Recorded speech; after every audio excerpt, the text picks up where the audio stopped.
After a long day at work, you are sitting at home scrolling through social media when you receive a call from an unknown number. You usually don't take these calls, but now you have free time and you decide to answer.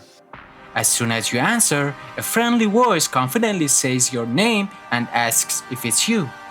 Once you confirm, the person on the phone continues, giving you the exact address of the company you work for and claims that their post office sent you a package for free and you missed it. Then goes on to say that by paying a small fee through a link that will be texted, you can have the package delivered to your doorstep. It immediately reads the address and you confirm that it is correct. It all makes sense. Maybe you ordered something and you don't remember, or maybe it's a gift. What could possibly go wrong? Then you click on that link and enter your bank account details.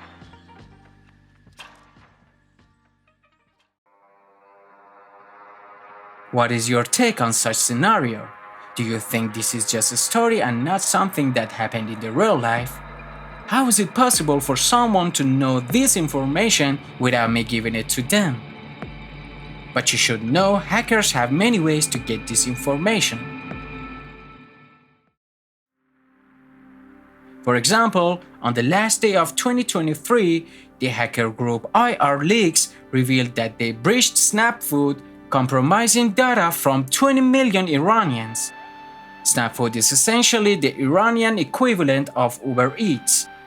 The leaked information included users' names, ID cards, addresses, and even their location at specific times, making it a significant incident. There are many similar cases out there, but you should know that there are simple but effective ways to deal with such incidents. In that opening story, you could have prevented it by simply not using titles like home or office for your addresses. Or in many cases, different apps and services do not need to have information such as your bank account, ID card, or even your real name to allow you to use it. If they ask you for this information, you can simply skip it. It's very important to be careful about your digital footprint. Another important point is to use valid payment gateways, and if they ask you to pay for any service, do not transfer it directly to an account. Today in Software's Land, we try to inform you about one of the most important ways to maintain data privacy, which is protecting your online purchases and financial information. But there are a number of other important things to keep in mind to prevent your personal data from getting exposed. If you want us to cover them in future videos, please let us know.